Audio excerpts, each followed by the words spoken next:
Hola, ¿qué tal? Bienvenidos a mi canal. El día de hoy les mostraré cómo pasar de un circuito electrónico a su diseño en una placa de cobre llamado PCB, que significa en inglés Print Circuit Board.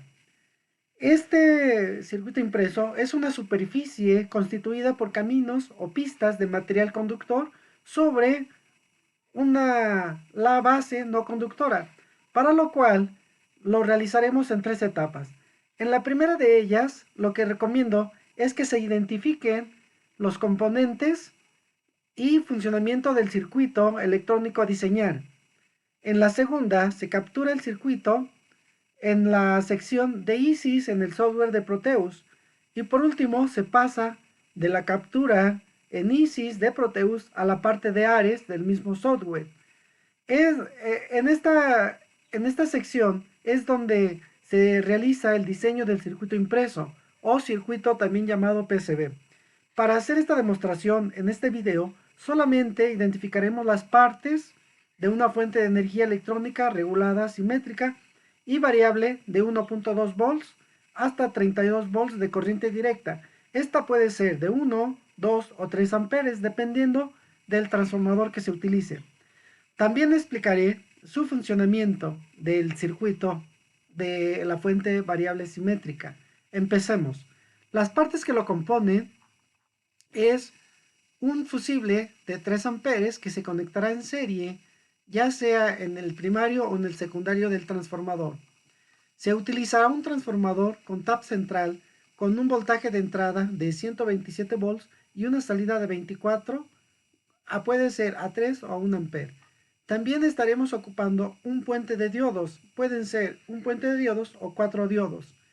Se utilizan dos capacitores electrolíticos que van a servir como filtros de 4700 o de 2200 microfaradios a 50 voltios.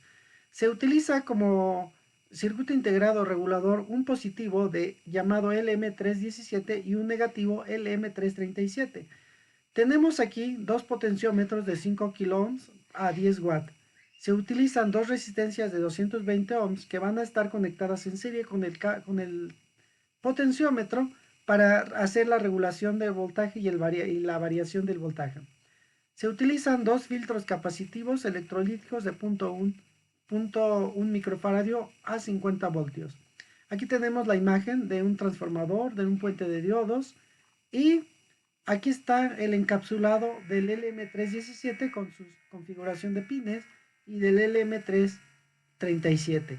Aquí se muestra cómo el potenciómetro tiene 3 pines o 3 puntos de conexión.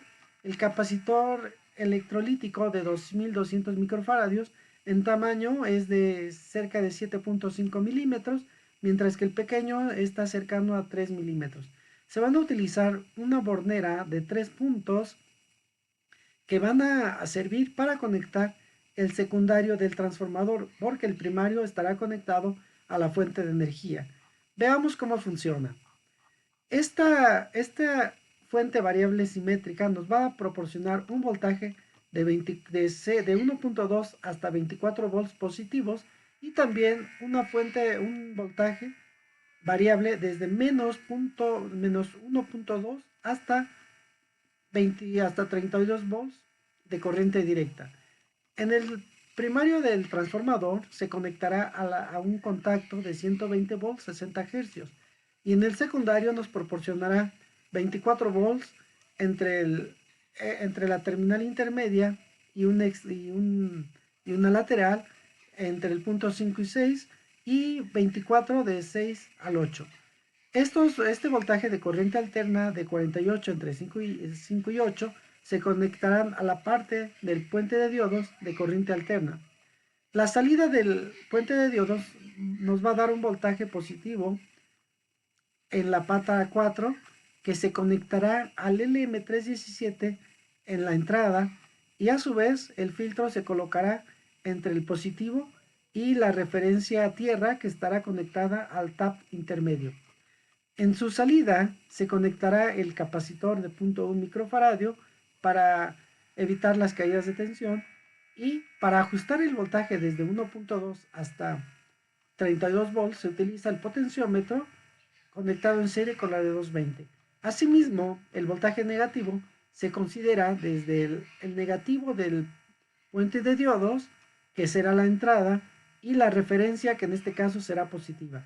El LM317 estará conectado en su salida a la resistencia de 220 y se conectará al potenciómetro, que a su vez estará conectado a tierra.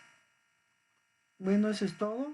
En el siguiente video estaremos observando cómo se captura el ISIS de Proteus, que viene siendo la parte 2. Hasta luego.